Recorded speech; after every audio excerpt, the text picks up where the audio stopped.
Happy Easter, everyone. On this Divine Mercy Sunday, we celebrate it's the final day within the octave of Easter, so I hope we're still celebrating Easter. I know myself, yesterday made 6 out of 7 days of Oberweis cookie dough ice cream. I don't know why it's 6 out of 7 and it wasn't 7 out of 7, but we'll try to make it 7 out of 8 here today.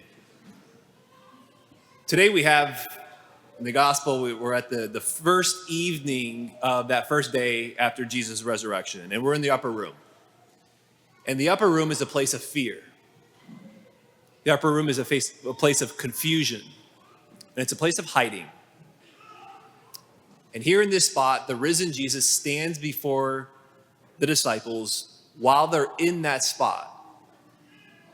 And what we see, I think the wild thing that we see is what Jesus is quick to show them. He's quick to show them to speak directly into their fear, their confusion, and their hiding. And it's not a glowing face. It's not his fist up in the air, victorious, I just rose from the dead. It's not a halo. The thing that he's quick to show them are his wounds. He shows them his wounds. You might be like, wounds? Like we just got through Lent, for Pete's sake. Passion, resurrection, scourge. I mean, we've been talking in Lent here about going down and in and wounds, all of Lent. Isn't Easter supposed to be a time like we're done with the wounds? And yet, this second Sunday of Easter, Jesus himself draws attention to his wounds. But these are not regular wounds. They're glorious wounds. And that's really good news for you and me. People who are wounded. I've said numerous times now since I've been here close to 4 years that every single one of us has wounds. Or I've called them hidden hurts that we carry around, because none of us, nobody here, no matter how great a parents we've had or how great of a childhood we have, none of us here have been loved perfectly. And so then these are not on the surface for everyone to see, but they're there and they manifest themselves in a whole set of ways. And they're oftentimes the answer to why we do the things we do, or how we act, why we act the way we act. When these wounds are not healed, then they don't become glorious wounds themselves. And so this morning, what's really going on with Thomas? And then secondly, what these glorious wounds can do for us here this morning. So what's really going on with Thomas? Thomas gets a bad rap. He's forever known, of course, even outside the church, secular people know the phrase doubting Thomas. And that's because of the account that we just read. Jesus appears to the disciples in the upper room. They rejoiced when they saw the risen Lord. But Thomas wasn't there. He missed it. So when he comes back eventually that evening or the next day, they say, "We've seen the Lord. He's risen." And Thomas says, "Unless I see those nail marks, unless I put my hand there, unless I put my finger into his side, I won't believe." And so from that, we get doubting Thomas. But can you see what's really going on with Thomas? Can you see that he's wounded? Can you see that he's hurting? I was praying with this account here this week, and then really all the resurrection accounts. For whatever reason, this year, more so than any other year, I've been more sympathetic to the disciples and the apostles of what they went through. Watching their friend be humiliated, tortured, and killed. As a buddy of mine says, that would leave a mark. That would leave a mark. Traumatizing. So how did Thomas deal with it? He withdrew. which, by the way, is not an uncommon response for someone who's been through a lot or even been through a little, but hit the right way and leaves the right mark. Withdraw.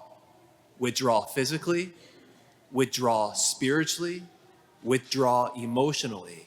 And Thomas, you see each one of those things. Physically, he withdraws. He wasn't there. He isolates himself. He wasn't there when Jesus rose. He wasn't with the other 11. Spiritually withdraws. I'm not going to believe. I don't believe. You know, I get requests all the time. Father Mark, can you pray for my husband, my wife, or my son, my daughter who's left the faith? A lot of times, what's really going on is the loss of faith is a response to a wound, something that's happened. And the faith is a lot of times the first thing that leaves and the last thing to come back. That's what happened with Thomas. Emotionally withdrawn. He's shut down. He's pulled back, not wanting to open himself up. He's alive. He's risen. He doesn't want to go. He doesn't want to open himself back up to that spot to potentially get hurt again. So sure, call Thomas doubting Thomas, but also know what's really going on in Thomas. So what's going on with you this morning? Most of us get really good at living up here, right? Managing, surviving, pressing forward. But what's really going on with you this morning? What wounds maybe have been manifesting recently? Someone recently said to me, he said, Father Mark, I know I've had these things happen in my life, my childhood, but they've never really pressed upon me the way that they've recently been pressing upon me. And we're all pretty much subject to the same stuff, the same wounds of abandonment, wounds of neglect, wounds of shame, rejection. Something deeper is going on in Thomas. Chances are there's something going deeper on in you and me. Which brings us here to what the glorious wounds can do for us this morning. We see Jesus again, who's just rose from the dead, triumphed over sin and death, and he comes bearing wounds. Not only does he still have his wounds, it's the very first thing he wants to show them. Peace be with you, he says. And then he shows him his wounds. As if to say, yeah, victory of the resurrection, new life, can even come from wounds. Can even come from those spots. Those wounds can be a source of deep healing, can be a source of deep intimacy, communion, love. Wounds can be a means of a spot of new life. And the fact that Jesus has his wounds, I think it's incredibly powerful. It's such good news that you can stop pretending that everything is perfect and get vulnerable with God. That's the move to make. That's the move to make. It's the move that Thomas made. Like, note that Thomas doesn't even want to see Jesus. It's not only that he wants to see him, he says, I want to touch the wounds. It's not good enough just to see him. I want to touch him. I want to draw your attention to this card. If you could pull it out, hopefully a card that you received when you came into the church this morning. We have it hanging up by the church offices by an Italian artist, Caravaggio, in the 16th, 17th century. As you look at it, you see Thomas, who's in the middle there of the picture. His forehead and eyes are actually the center of it. As he leans forward, his forehead crumpled up and just piercing in with interest, piercing in, his eyes piercing in with this anticipation of newness, of something that has to happen for him.